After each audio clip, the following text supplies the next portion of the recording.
தமிழொலி சொந்தங்களுக்கு வணக்கம். தமிழொலியின் இன்றைய காலை நேர தலைப்பு செய்திகள். தற்போது ஜனாதிபதியாக பதவி வகிக்கும் ஜனாதிபதி ரணில் விக்ரமசிங்கவின் பதவிக்காலம் இன்னும் சில மாதங்களில் முடிவடைவதால் அரசியலமைப்பின் பிரகாரம் இந்த ஆண்டு ஜனாதிபதி தேர்தல் நடத்தப்பட வேண்டும் என்பதோடு புதிய ஜனாதிபதி ஒருவர் நியமிக்கப்பட வேண்டும். ஜனாதிபதி ரணில் விக்ரமசிங்க தலைமையிலான ஐக்கிய தேசிய கட்சியின் பொதுச் செயலாளர் பாலித ரங்கே பண்டார தேர்தலை 2 ஆண்டுகளுக்கு ஒத்திவைக்க வேண்டும் என்றும் நாடாளுமன்றத்தில் உள்ள அனைத்து கட்சிகளும் இதற்கு ஆதரிக்க வேண்டும் என்றும் தெரிவித்திருந்தார். அந்த அறிக்கையின் மூலம் ஜனாதிபதி தேர்தலை பிற்போடுவது தொடர்பில் பலரும் கருத்து தெரிவித்து வருகின்றனர். இதேவேளை ரணில் விக்ரமசிங்கவிற்கு தங்கள் வாக்குகளை வழங்குவதற்கு இலங்கை மக்கள் வரிசையில் நிற்கின்றனர் என ஐக்கிய தேசிய கட்சியின் தலைவரும் நாடாளுமன்ற உறுப்பினருமான வஜிர அபேவர்தன தெரிவித்துள்ளார்.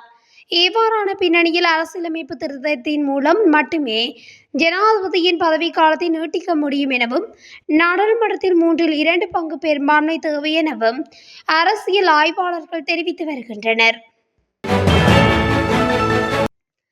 2024 ஆண்டின் 2ஆம் காலாண்டிற்கான மின்சார கட்டண முன்மொழிவு பொது பயன்பாடுகள் ஆணைக்குழுவிற்கு இந்த வாரம் அனுப்பி வைக்கப்படவுள்ளது.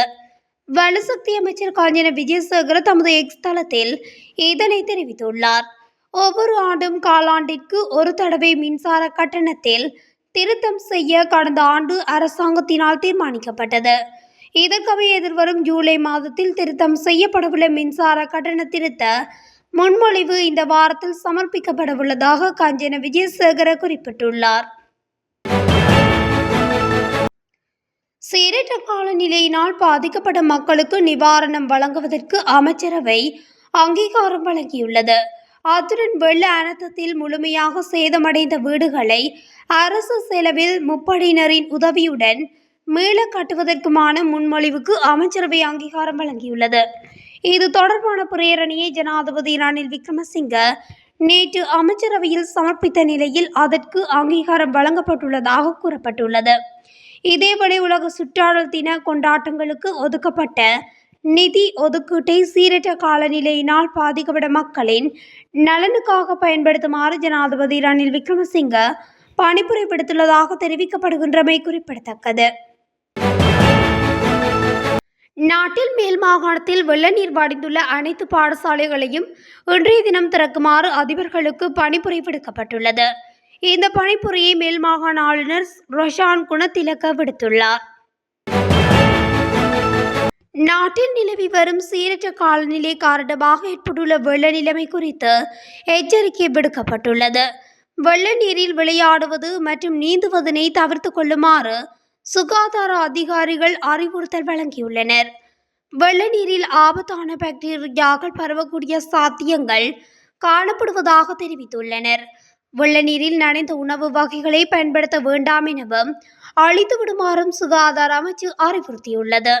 இதேவேளை நாட்டில் எலிக்காய்ச்சல் நோய் பரவி வருவதாகவும் இது குறித்து மக்கள் அவதானத்துடன் செயல்பட வேண்டும் எனவும் வலியுறுத்தப்பட்டுள்ளது. ரத்தினபுரி கல்வி வலயத்தில் உள்ள அனைத்து பாடசாலைகளும் இன்று மூடப்படும் என சப்ரகமோ மாகாண கல்வி செயலாளர் தெரிவித்துள்ளார். சப்ரகமோ மாகாண கல்வி செயலாளர் அறிவிப்பொன்றை வெளியிட்டு இந்த தீர்மானத்தை தெரிவித்துள்ளார். அத்துடன் நிவித்திகல கல்வி வலயத்தின் அளப்பது ஆயகம கலவான ஆகிய கல்வி பிரிவுகளுக்கு உட்பட்ட அனைத்து பாடசாலைகளையும் மூடுவதற்கு தீர்மானிக்கப்பட்டுள்ளது. அந்த பகுதிகளில் நிலவும் மோசமான வானிலை காரணமாக இந்த முடிவு எடுக்கப்பட்டுள்ளது.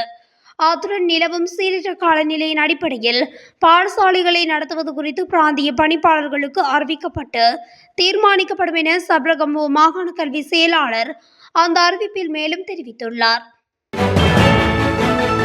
ரத்தினபுரி புவககவெல பிரதேசத்தில் பஸ் ஒன்று வீதியில் இருந்த மின்கம்பம் ஒன்றில் மோதி விபத்துக்குள்ளாகியுள்ளது. இந்த விபத்து நேற்று அதிகாலை இடம்பெற்றுள்ளது. பதுளையில் இருந்து கொழும்பு நோக்கி பயணித்த இலங்கை போக்குவரத்து சபைக்கு சொந்தமான பஸ் ஒன்றே இவ்வாறு விபத்துக்குள்ளாகியுள்ளது. நாட்டில் நிலவி வரும் மழையுடனான வானிலை காரணமாக இதுவரை 26 பேர் உயிரிழந்துள்ளதாக பாதுகாப்பு ராஜாங்க அமைச்சர் பிரமித பண்டார தென்னகோன் தெரிவித்துள்ளார்.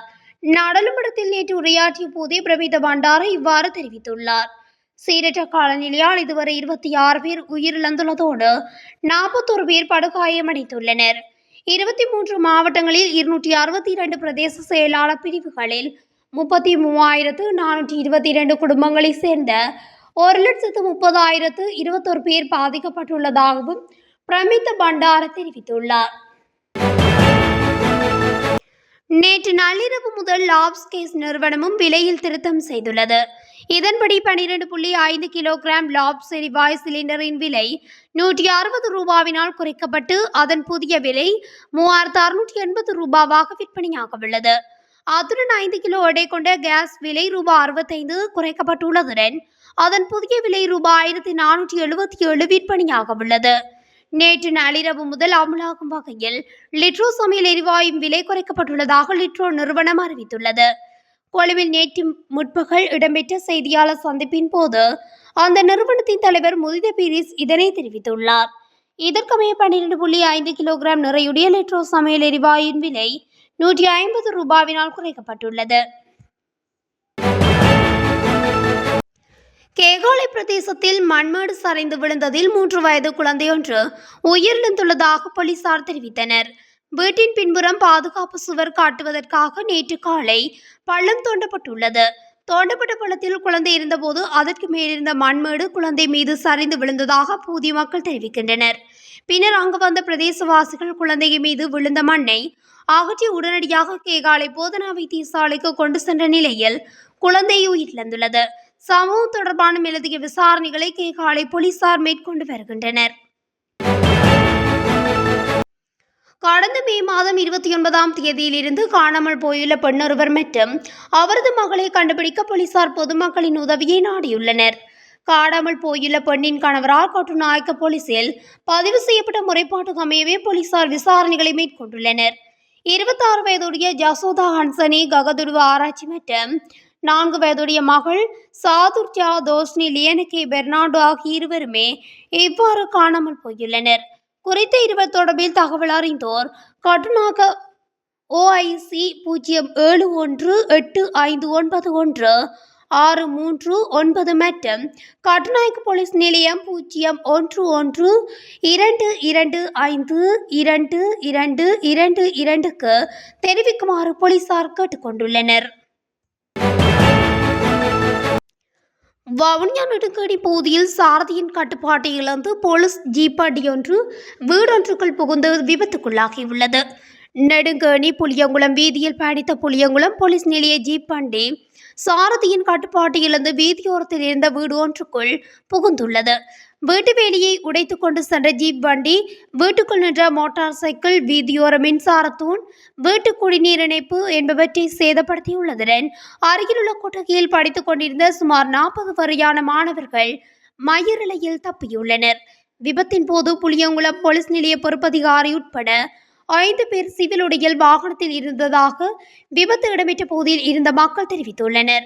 குறித்த பகுதியில் பொதுமக்கள் குவிந்ததும் போலீசார் அங்கிருந்து நெடுங்கேணி போலீஸ் நிலையத்துக்குள் தப்பி சென்றுள்ளனர். நெடுங்கேணி போலீசார் சம்பவ இடத்திற்கு வருகை தந்து விசாரணைகளை மேற்கொண்டு வருவதுடன் ஜீப் வண்டியை மீட்கும் பணியில் ஈடுபட்டுள்ளனர். குறித்த போலீசார் மதுபோதையில் வாகனத்தை செலுத்தியமையே விபத்துக்கு காரணமாக இருக்கலாம் என பொதுமக்கள் குற்றம் சாட்டியுள்ளனர். எதிர்வரும் ஜூன் மாதம் 18ஆம் தேதி முதல் 24ஆம் தேதி வரை நாட்டின் பல பிரதேச செயலகங்களில் உள்ள மதுபான சாலைகளை மூடுவதற்கு தீர்மானிக்கப்பட்டுள்ளது. தேசிய பொசன் பண்டிகையை முன்னிட்டு குறித்த நாட்களில் மதுபான சாலைகள் மூடப்படும் என இலங்கை கலால் திணைக்களம் விடுத்துள்ள அறிக்கையில் தெரிவிக்கப்பட்டுள்ளது. இதன்படி மத்திய நுவரகம், கிழக்கு நுவரகம் மற்றும் மிகிந்தலை ஆகிய 3 பிரதேச செயலக பிரிவுகளில் அனைத்து மதுபான சாலைகளும் அக்கால பகுதியில் மூடப்படும் என குறிப்பிடப்பட்டுள்ளது. இத்துடன் தமிழொலியின் இன்றைய காலை நேர தலைப்பு செய்திகள் நிறைவடைகின்றன. தொடர்ந்தும் செய்திகளை அறிந்து கொள்ள தமிழொலி ஊடகத்துடன் இணைந்திருங்கள். நன்றி.